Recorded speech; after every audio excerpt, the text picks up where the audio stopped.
fue tremendo, hubo un rompimiento tremendo. Quiero retomar algunas cosas de lo que se predicó el jueves y cerrarlo con broche de oro porque el mensaje quedó a medias. Y creo que Dios está a favor de tu familia, iglesia. Creo que Dios tiene en cuenta a tus hijos. Yo creo que Dios tiene en cuenta tu matrimonio si está pasando por un mal momento. Yo creo que Dios quiere hacer algo en las finanzas de tu familia, porque hay muchas familias que están en problemas por el tema financiero. Tiene que ver con la familia. Y usted vino hoy a hacer un acto profético para romper cosas en su familia en el nombre de Jesús. Hay cosas que son espirituales 100% y a veces les queremos dar otros nombres. Hay problemas en la familia. ¿Cuántas enfermedades han tocado la familia? ¿Cuántas divisiones? ¿Cuántos pleitos? ¿Cuántos problemas porque se repartieron una herencia y la familia quedó mal? Que fue mi caso. O sea, no hubo muy buena armonía cuando se repartió la herencia. ¿Cuántas personas luchan con el adulterio, con la pornografía en los matrimonios? ¿Cuántos hombres no han podido ser fieles a sus esposas en su mente porque andan codiciando, andan viéndole las nalgas a la otra, los pechos a la otra? Y ellos creen que está bien porque no han llegado al motel. Pero la Biblia nos enseña que todo eso es infidelidad, es deslealtad. Y parece una bobada, pero una de estas actitudes de estar viendo, deseando otras mujeres, afecta a tu familia en otras áreas. Eso es lo que la gente no entiende y no percibe. Pero todos esos enemigos que se han filtrado en tus hijos, en tu familia, en tu esposa, en tu esposo, en los que vienen, hoy en el nombre de Jesús, el Espíritu Santo de Dios los va a juzgar. ¿Cuántos dicen amén a eso? Hoy va a haber juicio en el altar y va a ser juzgado todo espíritu de derrota, todo espíritu de enfermedad en la familia, todo espíritu de ruina, todo espíritu de divorcio. Hoy va a ser juzgado. Dígame amén, por favor.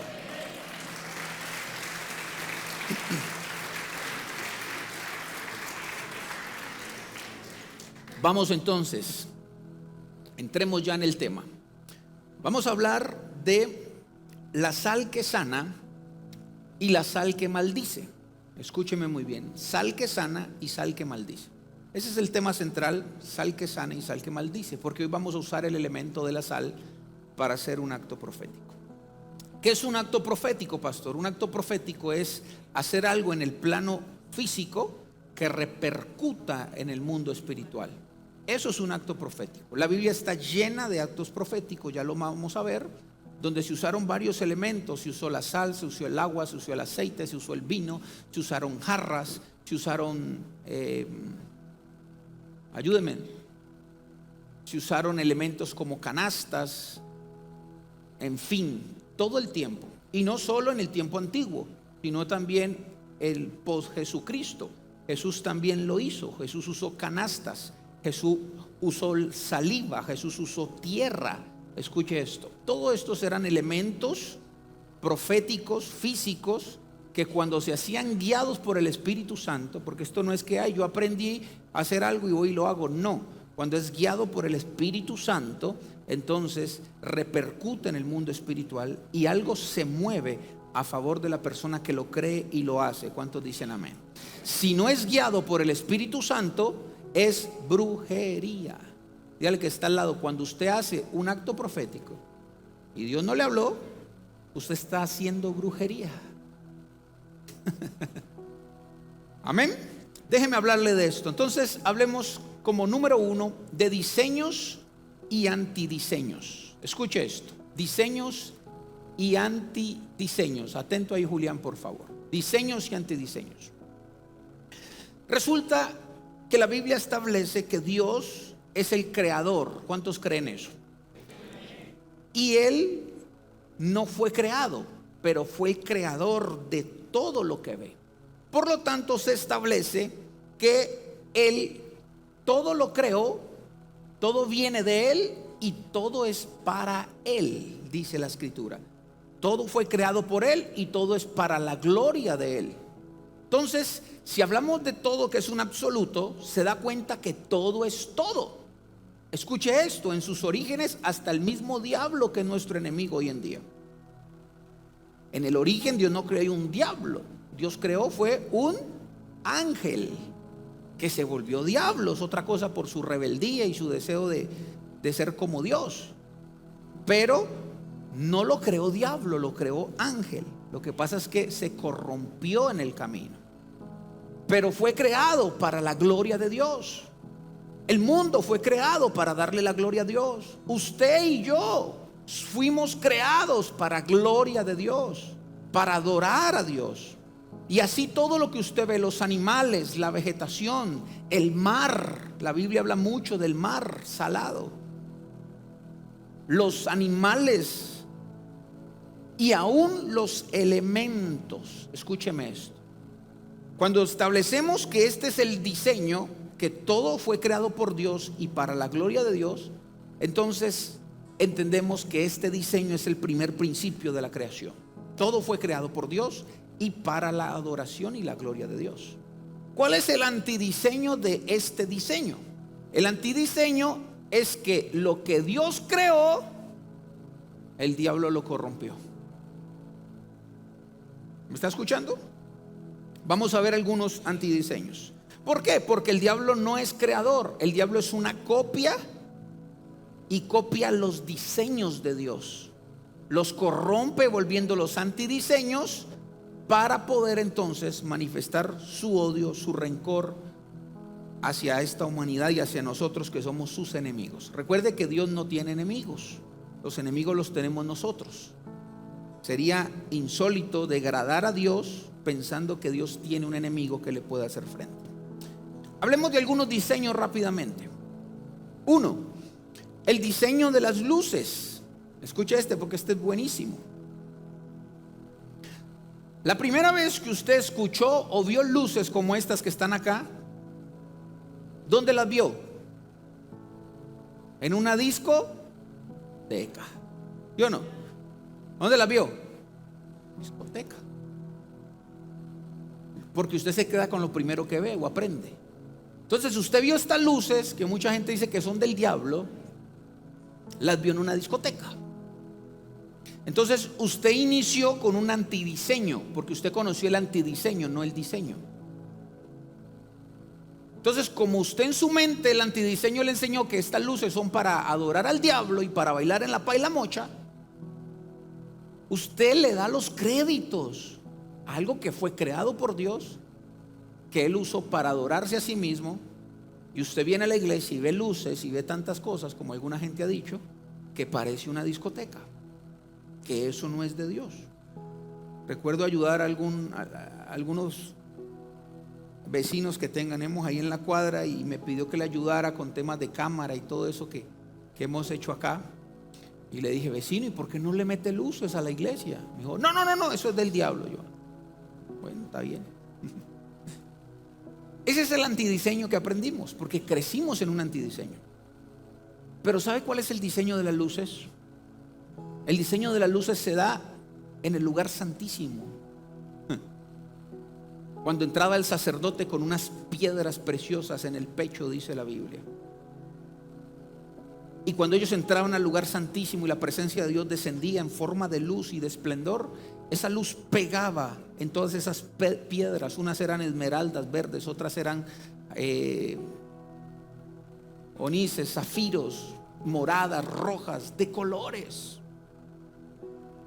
Y cuando esa luz pegaba en ese pectoral, en esas piedras, cuenta la historia que ese lugar se llenaba de una luz llena de colores por todo lado. Y que ese lugar santísimo donde solo entraba el sacerdote era una cosa impresionante y llena de luz y de colores. Lo que pasa es que, repito, no entendemos el diseño, porque aprendimos el antidiseño y cuestionamos cosas que han pasado pensando que son del enemigo, que tienen que ver con el enemigo, pero él ha usurpado la creación de Dios para adorarse a sí mismo. Voy rápido, déjeme hablarle de otros diseños y antidiseños. Por ejemplo, las 12 tribus de Israel. Ese es el diseño establecido por Dios. Un día esto vamos a enseñar de eso. Estoy leyéndome un libro acerca de eso impresionante. O bueno, me lo voy a empezar a leer, todavía no he empezado. habla de las 12 tribus de Israel, que cada una está asignada en un mes específico. Ese es el diseño, y cada mes específico tiene unas bendiciones especiales, unos portales que se abren de bendición hacia el pueblo. Un día vamos a hablar de eso. Ese es el diseño original de Dios. Pero ¿saben cuál es el antidiseño donde nosotros crecimos? El horóscopo. Entonces el enemigo coge el diseño que son las 12 casas de Israel, que tienen que ver con los meses y los tiempos donde usted nació, en la casa que usted pertenece, y dijo, vamos a hacer un antidiseño. Y por eso todo el mundo conoce el horóscopo, y todo el mundo dice que es Leo, y que es cabra, y que es pata, y que es zancudo, y creen en estas cosas. Un día una hermanita allá arriba me dijo, pastor, ¿usted qué signo es? Y yo la miré como que arrepiéntete. Yo creo que ella lo notó y le dio pena, pero yo hice que no le diera más pena, ¿verdad? Me hice el bobo. Pero crecemos con antidiseños. Y cuando vamos a la palabra de Dios y entendemos que el diseño siempre ha estado allí y lo queremos aplicar a nuestra vida, y donde la gente dice brujería o no es de Dios. Sigo, por ejemplo, los sacrificios de animales. Fue un diseño establecido por Dios para que el animal que muriera se le traspasara nuestra muerte por el pecado que habíamos cometido. Entonces todo el que pecaba iba a ofrecer un animal que tenía que ser un buen animal, tenía unas características especiales, y cuando llegaban allá y el sacerdote sacrificaba el animal, lo que estaba pasando espiritualmente es que ese animalito estaba pagando por tus pecados. Por ende usted no tenía que morir, porque la ley establecida que el que peca debe morir. Y este fue el sacrificio por muchos años en el pueblo de Dios, haciendo que un animalito muera por tus errores.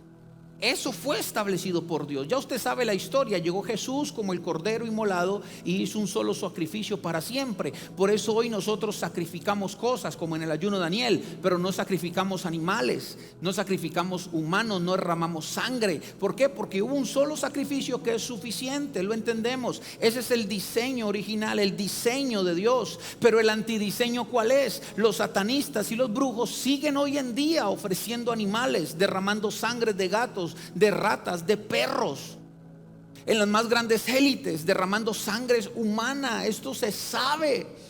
¿Por qué? Porque ese es el antidiseño. Si nosotros nos limpiamos, si nosotros nos santificamos y nos purificamos a través del sacrificio máximo llamado Jesús, ellos se llenan de demonios y adquieren poder y adquieren habilidades sobrenaturales demoníacas para poder hacer su maldad a través de sacrificios. Entonces, cuando usted entiende esto, se da cuenta que el diablo ha copiado exactamente todo lo del reino y lo ha corrompido para hacer un antidiseño y usarlo a favor de él. Y termino con la sal, que es de lo que vamos a hablar hoy. ¿Qué sabemos de la sal? Seguro que usted sabe de la sal, que los brujos la usan. Seguro usted sabe del dicho, le cayó la sal, ¿no? Porque la sal es un mineral creado por Dios, que se usó en la Biblia para hacer dos cosas que usted va a aprender hoy. Pero los brujos usaron el antidiseño y usaron el elemento de la sal para maldecir. Entonces ellos cogen la sal, la consagran a un demonio. Aquí tengo sal. La consagran a un demonio, llaman a un demonio y tienen más fe que nosotros, porque creen que donde vaya a ser derramada esa sal, ahí va a caer la maldición. Y yo me pregunto, ¿por qué crees eso y no puedes creer lo que dice la Biblia? ¿Por qué crees que un brujo que se le paga tanto dinero puede ir a maldecir y salar tu casa y salar tu negocio para que quiebres, para que te vaya mal, para que te divorcies, para que todo te vaya mal en tu vida, solo porque alguien que tiene más fe que tú consagró al reino de las tinieblas un mineral y le echó sal a tu casa? Entonces ya eres salado. Y funciona porque lo hacen con fe. Pero ese es el antidiseño. Por eso mucha gente religiosa, cuando nos ve haciendo actos proféticos, como darle la vuelta a la manzana, como venir a usar la sal como hoy, como derramar aceite o ungir aceite, ojo con lo que le voy a decir, ojo. Aquí nadie se le permite a partir de hoy, por instrucción mía, ungir a nadie. Eso es delicadísimo, eso es un tema sacerdotal. Unja a su casa, unja a su perro, unja lo que quiera, pero no a personas. No le corresponde si usted no es sacerdote. Ojo lo que le estoy diciendo. Van a cambiar muchas cosas este año. Ojo. Estás haciendo lo de Saúl, ofreciendo sacrificios que no te corresponden. Mucho cuidado. Entonces ese tema de que yo cojo aceite y hago lo que quiera, ojo, puede ser brujería si no es guiado por el Espíritu Santo. Ojo. Y este es el antidiseño. Usar la sal para maldecir. Y es un trabajo de brujería. Pero es que eso es un antidiseño. Cuando usted va a la Biblia está llena de actos proféticos donde el profeta, guiado por el Espíritu Santo, cogió la sal y bendijo y limpió y sanó con la sal. Entonces es muy interesante. Tienes que entender. Ojo, porque todo lo que has aprendido afuera es un antidiseño. Ahora que viniste al reino de los cielos, vamos a recuperar los diseños del reino de los cielos. ¿Cuántos dicen amén? Vamos a hacerlo a la manera de Dios, a la manera de la Biblia. Vamos a creer no en los antidiseños, sino en los diseños de Dios para nuestra vida. Y dentro de los diseños existe los actos proféticos. Usar algo, un elemento creado por Dios, consagrarlo a Dios. Yo ya consagré esta sal a Dios, invité al Espíritu Santo para que donde se haga un acto guiado por el Espíritu Santo repercuta en el mundo espiritual. ¿Me entendió? Esos son los diseños de Dios. Vamos a verlos rápidamente porque necesito correr esta mañana. Segundo libro de Reyes, capítulo 2, versículo 19, nueva traducción viviente. Atención, esto se pone bueno, se lo prometo. Cierto día, los líderes de la ciudad de Jericó fueron a visitar a Eliseo. Tenemos un problema, Señor, le dijeron. ¿Cómo puedes ver esta ciudad que está sitiada en un entorno agradable? Pero el agua es mala y la tierra no produce. Había una maldición sobre esa tierra y esas aguas. Eliseo dijo: tráiganme un recipiente nuevo y pónganle sal. Así que se lo llevaron y Eliseo fue hasta el manantial que suministraba el agua de la ciudad, le echó la sal y dijo: esto dice el Señor, yo he purificado el agua, ya no causará más muerte ni esterilidad. Desde entonces el agua quedó pura, tal como lo dijo. ¿Quién lo dijo? El profeta. Se usó la sal para sanar. Ahora, también la Biblia habla, voy a ir rápido a dejar algunos presentes bíblicos. Ezequiel capítulo 43, versículo 23 al 26. Déjeme, yo hago la introducción porque esto le prometo que si usted lo cree, va a venir rompimiento en el nombre de Jesús. Ezequiel capítulo 43, versículo 23. Cuando hayas terminado con la ceremonia de purificación, ofrecerás otro becerro que no tenga defectos y un carnero perfecto del rebaño. Se los presentarás al Señor y los sacerdotes los rociarán con sal y los ofrecerán como ofrenda quemada al Señor. Diariamente durante 7 días se sacrificarán con un cabrito, un becerro y un carnero del rebaño como ofrenda por el pecado. Esos animales no deberán tener ningún defecto físico. Hazlo diariamente durante 7 días para limpiar el altar y hacer expiación por él, y así quedará apartado para su uso. Entonces, la sal sanaba las aguas cuando era dirigido por Dios y consagrado, pero la sal también limpiaba las ofrendas. Ahora le voy a dar un versículo que habla que esto hay que hacerlo perpetuamente. Entonces cogían el carnero, el becerro que iban a ofrecer, y lo primero que hacían era echarle sal, porque la implicación de la sal, de lo que implica la sal, no solo era era un antiséptico, y no solo era algo para preservar, sino que espiritualmente limpiaba. Hablaba de limpieza. La pregunta es ¿por qué? Yo me hice la pregunta, ¿por qué debemos salar las ofrendas? ¿Por qué debemos usar el elemento para salar las ofrendas? Porque es que si usted se pone a ver los billetes que usted usa, por lo menos el dólar tiene los Illuminatis ahí presentes, imprimidos. Las casas donde se producen los billetes o se crean son casas dedicadas a todo este tema de la masonería. Vienen con algo de ocultismo adentro. No yéndonos tan allá, un billete pasa por 1000 manos. El billete que usted trae como ofrenda lo pudo haber tenido un brujo, lo pudo haber tenido un asesino, lo pudo haber tenido un político. ¿Por cuántas manos ha pasado ese billete? Y como le hemos perdido reverencia y pensamos que eso es dar por dar, decían las ofrendas primero se preparan. Decían que duraba 7 días para presentar una ofrenda. Así que yo le voy a hacer una recomendación. Yo lo hago. No importa la cantidad, porque eso tiene que ver con su corazón y su actitud y su fe. Pero por favor, así sea un billetico de 2000 que usted traiga al altar, que sea el mejor billete, que esté aplanchadito, que esté nuevo. No coja la plata y lo arruga así con sus manos y la echa ahí como si fuera un acordeón. Pobrecito los tesoreros aplanchando esos billetes ahí arriba. Prepare su ofrenda desde antes. Ay, no, para eso hay sobres. Llévese los sobres que necesite.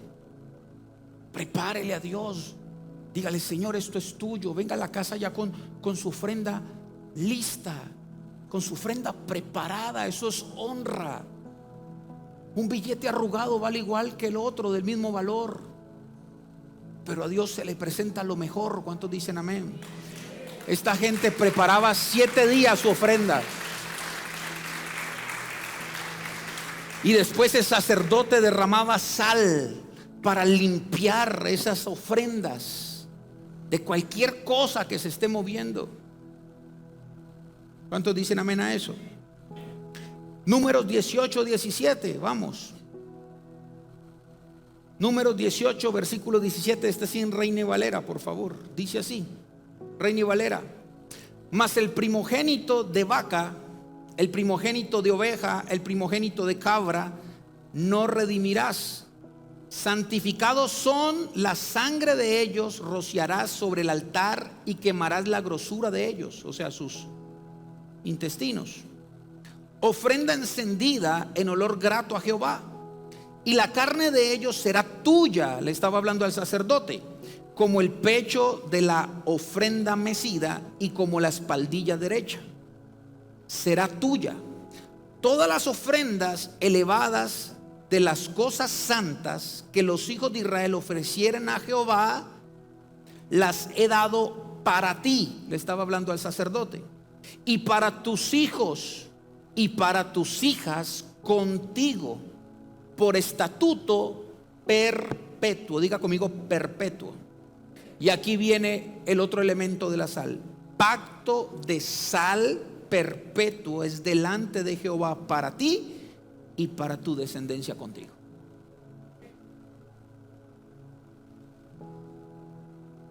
La sal no solo limpiaba, no solo maldecía, no solo purificaba, sino que también se usaba como pacto.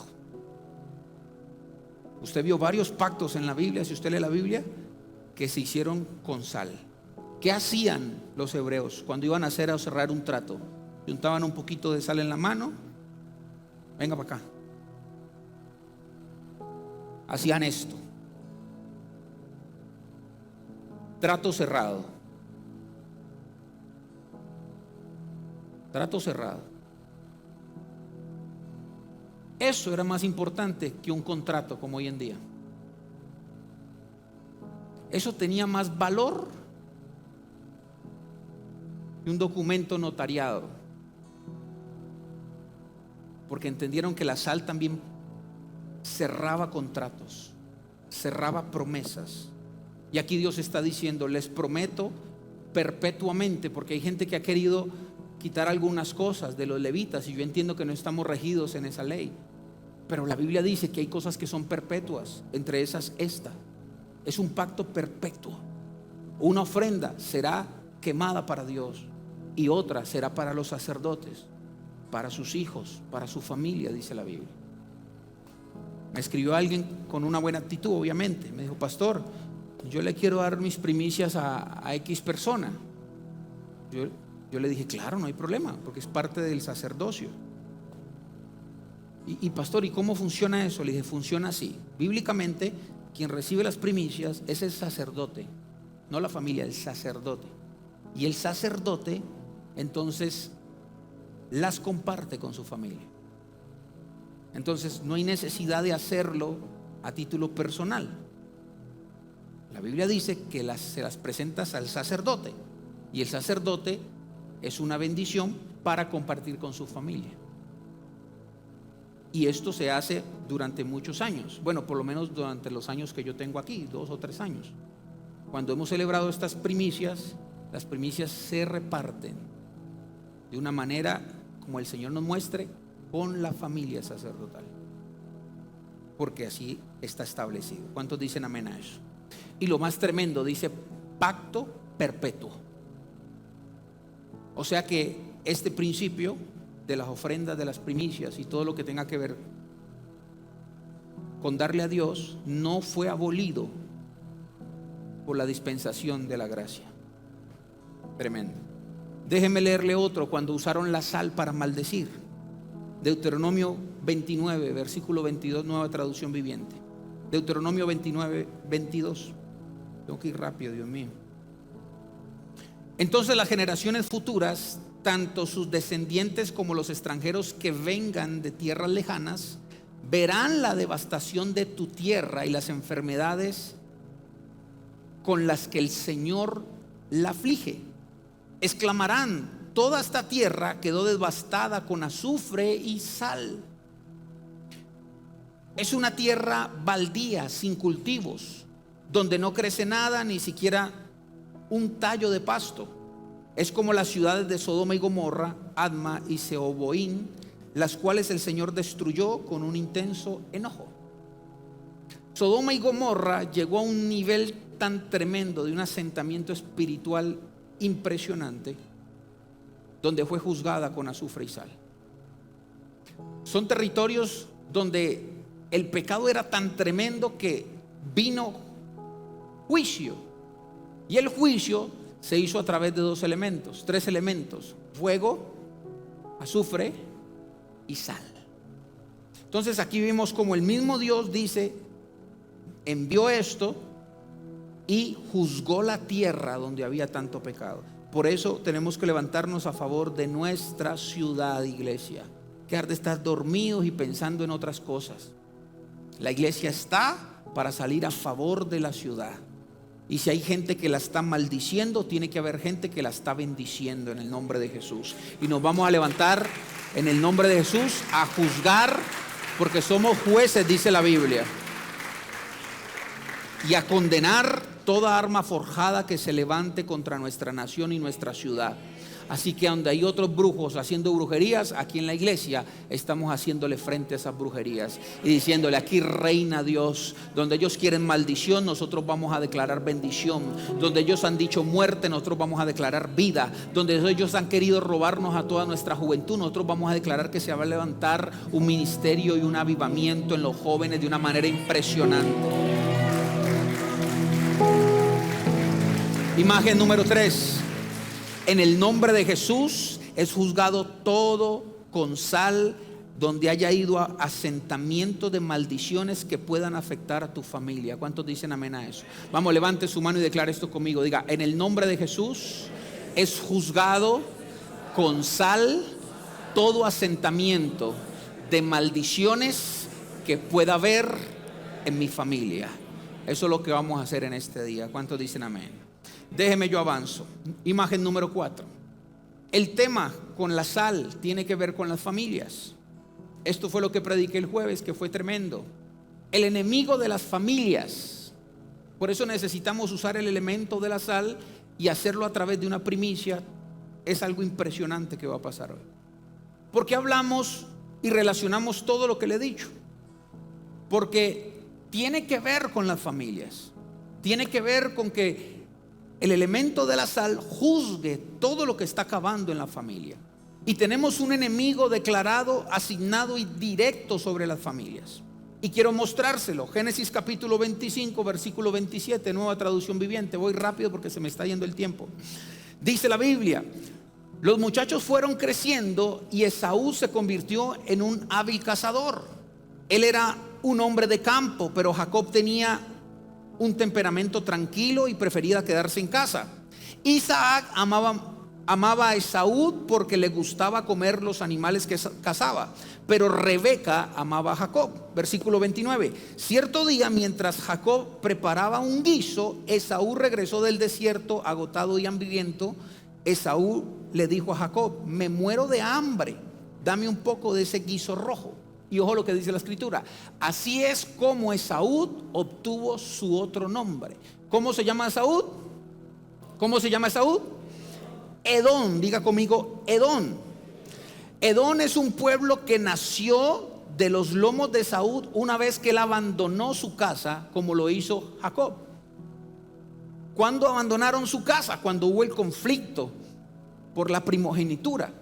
Esaú prometió matar a su hermano y se creó un conflicto que la raíz es familiar. De allí se parten dos naciones, una llamada Israel y otra llamada Edom. Esta es la primera, Edom, que son los edomitas que dice la Biblia. Cuando hay esta separación y un odio de uno hacia el otro y otro corriendo porque el hermano le había prometido matarlo, la raíz de esto fue un problema familiar. Fue un problema no resuelto en casa. Fue envidia, fue ganas de ser como el otro, fue engaño, fue el preferitismo de una madre que prefería más al que se quedaba en casa y era más delicado.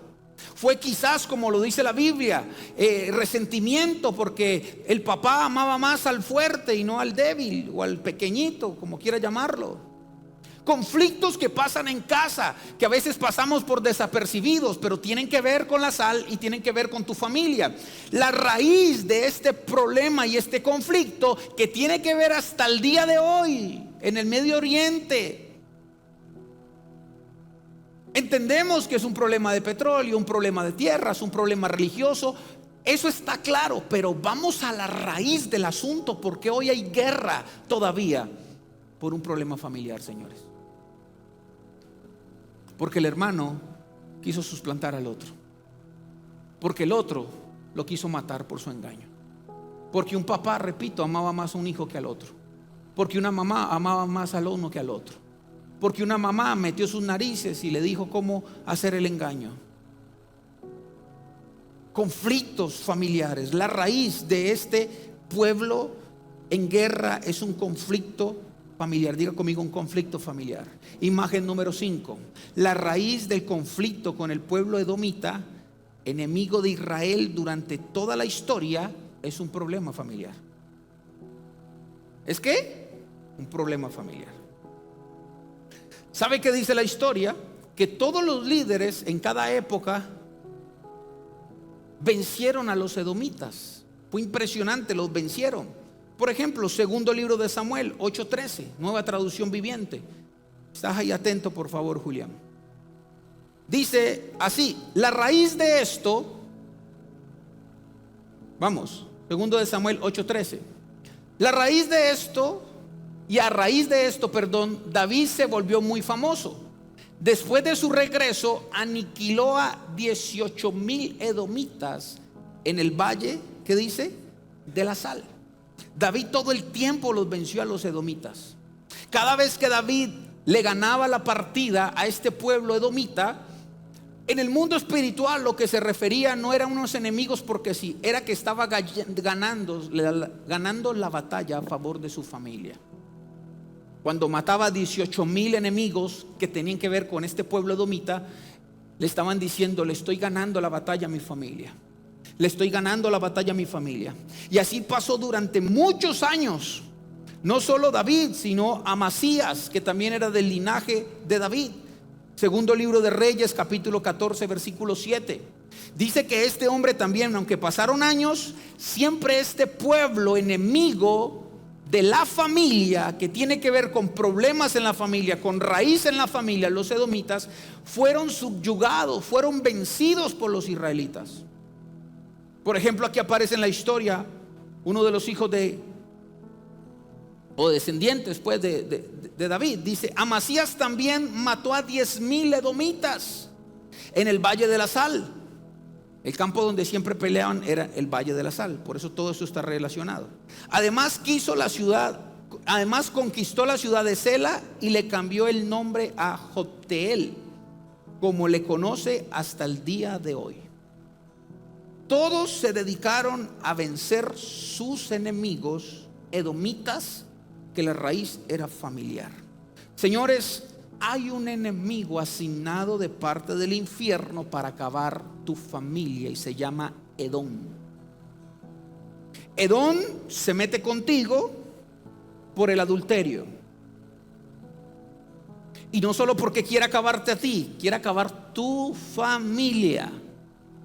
Edom es el que se filtra para que en tu economía te vaya mal y empiecen los problemas en la familia.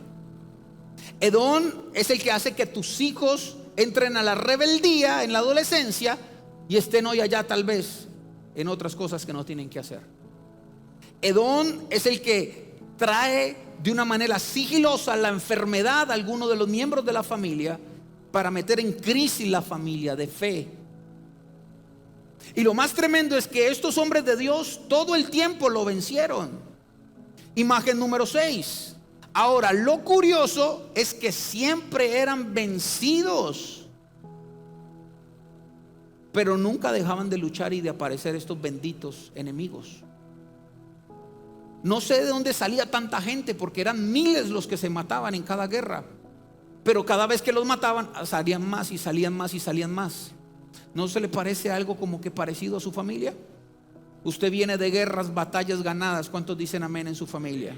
Usted viene de superar el cáncer, usted viene de superar una enfermedad y no has salido de la enfermedad y ya entraste un problema económico en la casa, y vas saliendo del problema económico en la casa y ya viene otro problema con tus hijos, y cuando vas saliendo de problemas con tus hijos, entonces ya hay un problema matrimonial moral, y cuando sales del problema matrimonial, entonces ya viene otro problema con alguno de los miembros de tu casa, y parece que todo el tiempo estamos luchando contra los enemigos de la familia y los estamos venciendo en el nombre de Jesús. Pero la pregunta es: ¿cuándo acabará el círculo vicioso? ¿Cuándo realmente de raíz exterminaremos a donde nuestra familia y podremos por un instante por lo menos respirar, como dicen algunas familias? Porque toda la vida es venciendo a Adón, toda la vida es venciendo a Adón, toda la vida es venciendo a Adón. Pero ¿sabe qué me enseña este principio? Que el diablo siempre es vencido. ¿Cuántos dicen amén? Pero siempre vuelve.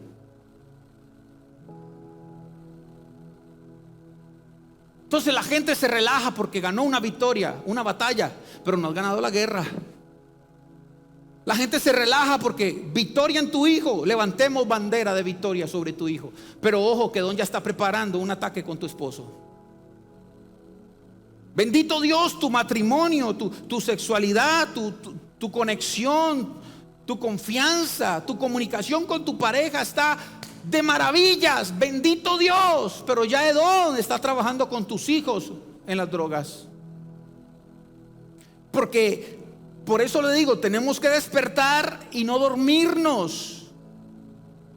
Porque así como los edomitas eran vencidos, gloria a Dios, seguían apareciendo como si fueran ratas. Y entre más usted las mataba, más se multiplicaban, y más venían, y más venían, y más venían. Así que no te descuides.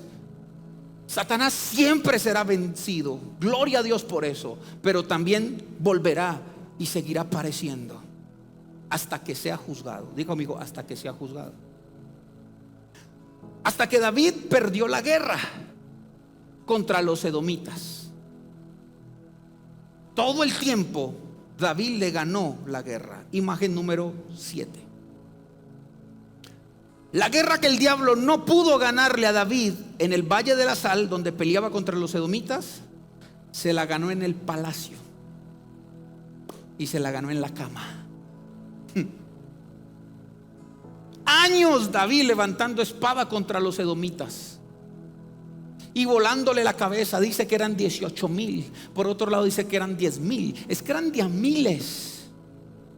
Y David siempre se levantó y le voló la cabeza al adulterio, le voló la cabeza a la economía en la familia, le voló la cabeza a los problemas de comunicación, le voló la cabeza a la rebeldía en los hijos, le volaba la cabeza. Y cada vez que David levantaba victoria en el Valle de la Sal, cuando derrotaba a sus enemigos, había un sonido de victoria a favor de la familia. David pasó muchos años de su vida levantando a su familia, guerreando por ellos y venciendo a sus enemigos en contra de sus hijos.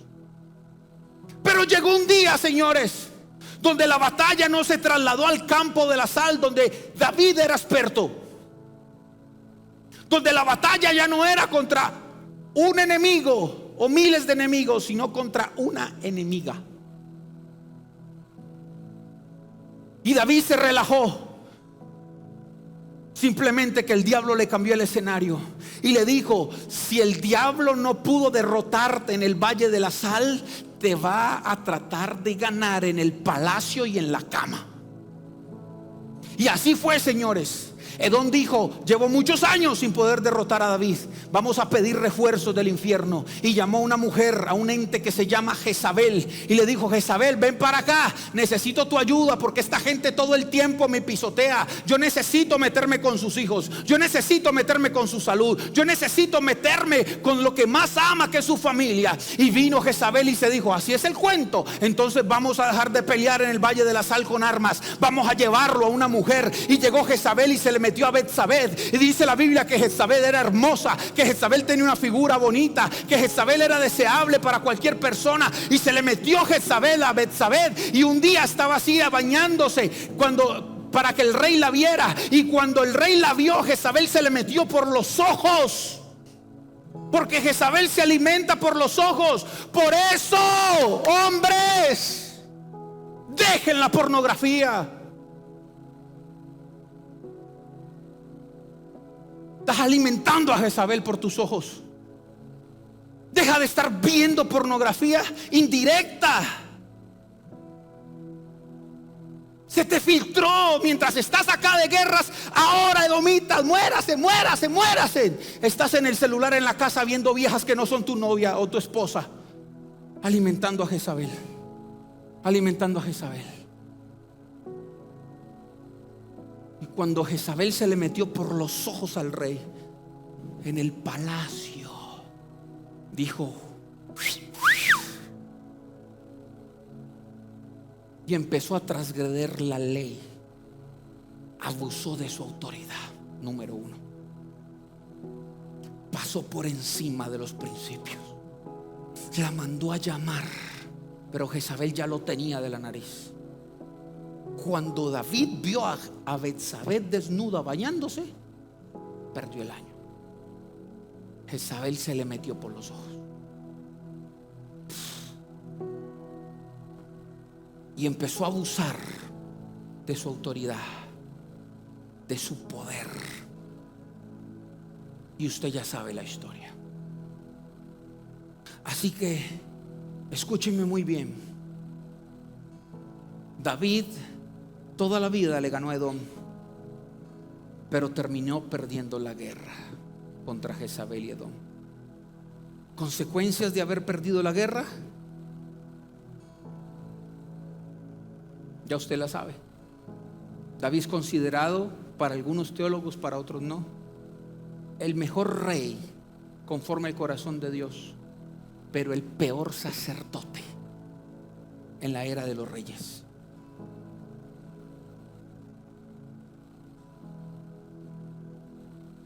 La Biblia nos habla, voy rápido porque se fue el tiempo, perdóneme, vamos a salir un poquito más tarde, discúlpeme, pero esto se va a poner bueno.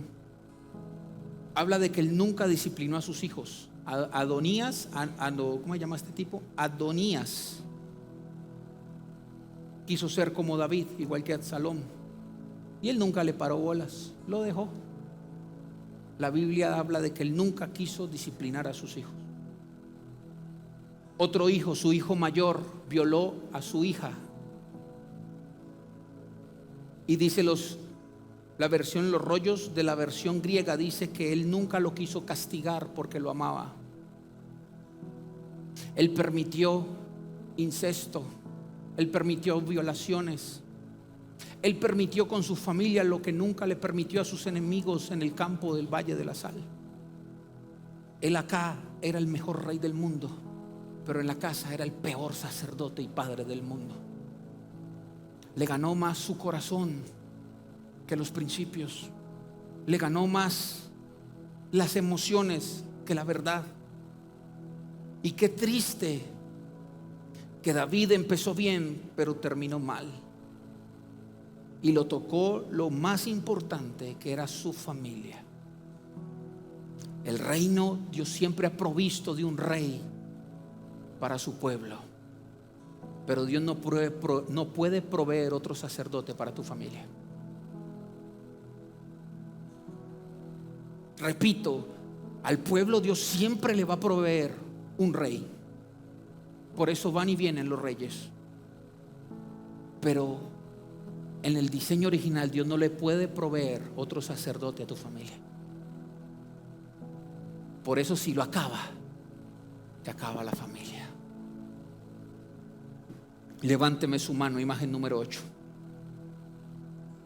Y déjeme declarar eso sobre usted. Tú, aunque empieces mal, terminarás bien con tu familia. Terminarás bien con tu familia. Declaro que aunque estés pasando un momento difícil en tu familia, vas a terminar bien.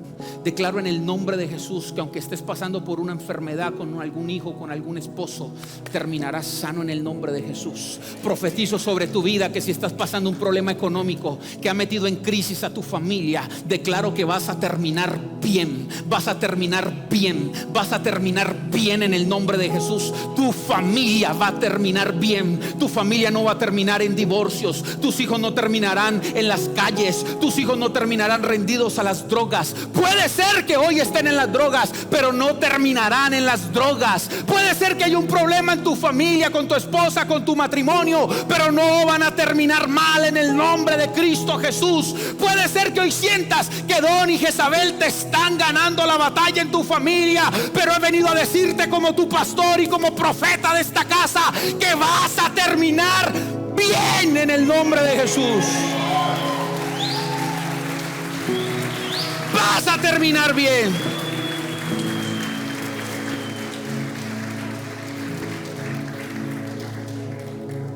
Termino. O sea, me faltan 2 horas. Entonces pone bueno. Imagen número 9. No, en serio, ya estoy terminando. Faltan 2 horas. Es en serio. Hay que sembrar sal. Dígale que está lo, hay que sembrar sal. El jueves hasta aquí llegó el mensaje, pero quedé sin sabor, porque al fin y al cabo se perdió la guerra. Y la Biblia dice que somos más que vencedores.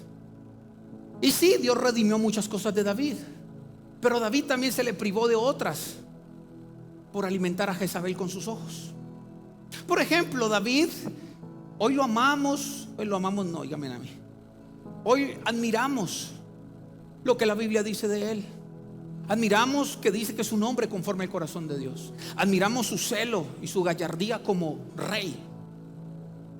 Es increíble David, y hay mucho que aprender de David. Pero también las pagó, y las pagó muy caro, aunque Dios lo perdonó. Por ejemplo, qué tristeza trabajar toda la vida con el propósito de poder levantarle un templo a Dios y juntar miles de riquezas, porque dicen que las riquezas que David había juntado para levantar el templo eran impresionantes. Y Dios le dijo: no, porque tus manos están manchadas de sangre. Qué tristeza trabajar tan duro por la familia y ver que una niña crece con rencor, no solo hacia su hermano que la violó, porque dice que ella creció aislada en la casa de Absalón, dice Tamar, creo que se llamaba. Dice la Biblia, creció en la casa de Absalón, y Absalón y Tamar crecieron odiando a este hermano. ¿Cómo se llama este hermano? Amnón. Qué tristeza que hay gente que el pueblo te alabe y te reconozca como su rey, y todo lo que digas el mundo lo hace, pero cuando vas a casa hay alguien que te está odiando. ¿Aló? Cuando vas a casa hay alguien, hay un hijo que no te dice nada porque usted le pega, pero está pensando qué falso que eres, qué fracasado que eres. ¿Cuántos hijos no dicen de su padre o de su madre: no quiero ser como ellos?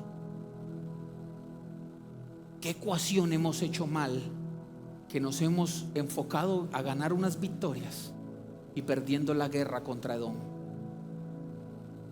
¿Por qué los hijos no quieren ser como sus papás? ¿Por qué los hijos no quieren llevar tu negocio adelante, que es un sueño de todos? ¿Por qué tus hijos no quieren ser pastores? ¿Por qué mi hija no quisiera tener el ministerio? ¿Por qué los pastores de antes, antiguos, los que ya pastorearon y dejaron el pastorado, por qué tanto problema con sus hijos? ¿Por qué los hijos crecieron con rencor contra los pastores, contra el uno, contra el otro, con problemas aquí, que robaron, que adulteraron, que los cambiaron, que los movieron, que cayeron? ¿Qué pasó? ¿En qué momento Edom se alió con Jezabel y acabó con nuestro hogar y nadie se dio cuenta?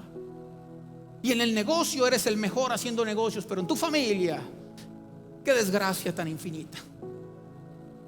Y en el trabajo eres el mejor profesional y todo el mundo quiere hacer lo que tú haces, pero en la casa, qué desgracia tan infinita. Al fin de los días, haber ganado algo perdiendo otra cosa no tiene sentido, señores. Dios te trajo a ganar. ¿Cuántos dicen amén? Así que para mí es muy difícil pensar de que nosotros, con todos estos ejemplos, entendiendo cómo funciona el mundo espiritual, vamos a acabar igual. Yo quiero creer en el nombre de Jesús que vamos para adelante, pero no vamos solos, vamos con nuestra familia. Así que Jueces capítulo 9 versículo 45 nos dijo: la cereza del pastel es sembrar sal. ¿Sembrar qué? Sal. 9:45, Reina y Valera, por favor. Dice así: y Abimelech peleó contra la ciudad todo aquel día. Diga conmigo, todo el día. Pero ¿qué hizo Abimelech diferente, digámoslo, a lo que hizo David? Aunque primero estuvo Abimelech que David. David no aprendió de Abimelech. Primero mató al pueblo que allá estaba. David se dedicó a matar el pueblo. Todos los edomitas los mataba. Y asoló la ciudad. La desterró. Y después, ¿qué dice la Biblia? La sembró de sal. La Nueva Traducción Viviente dice: esparció sal por todo el suelo. ¿Usted sabe cuánto le llevó a este hombre Abimelech derramar sal por todo ese lugar? Un lugar grande. Haga de cuenta nosotros salir a salar toda la ciudad. ¿Cuánto nos echamos? ¿Cuántos bultos de sal necesitamos para salar la ciudad? A ver si lo desmenuzo para que lo entienda mejor. Imagen número 10. Después de ser destruida, se siembra con sal para que aquello por lo que había sido juzgado no se vuelva a levantar. Porque la sal, cuando es dirigida por Dios, la sal maldice, pero no maldice a los humanos como lo hacen los brujos. La sal juzga a las entidades que están acabando y que son tus enemigos espirituales y están en contra de tu familia. Aquí no se trata de hacer lo que hacen los brujos. Aquí se trata de hacer lo que dice la Biblia. Y este hombre sembró sal porque la sal lo que estaba haciendo es declarando que no se iba a levantar más tus enemigos, que no se iba a levantar más Edom. Por eso David peleó una y otra vez con los edomitas, pero Abimelech no. Abimelech, cuando los venció, los desterró, dijo: en el nombre de Jesús, me imagino yo, ¿no? En el nombre de Jesús, a través de este acto profético, Declaro en el nombre de Jesús que donde cae esta sal, los enemigos nunca más se volverán a levantar, porque cada vez que un enemigo es vencido es que está siendo juzgado por Dios. Cuando ellos son vencidos es que les cayó el juicio porque fueron vencidos. Pero no solo tenemos que quedarnos ahí, señores, sino que hay que derramar sal a través del Espíritu Santo para declarar que el enemigo que has vencido jamás se volverá a levantar. Vamos, levántame tu mano porque quiero decirte algo. Enemigos que has vencido atrás, hoy en el nombre de Jesús, en el altar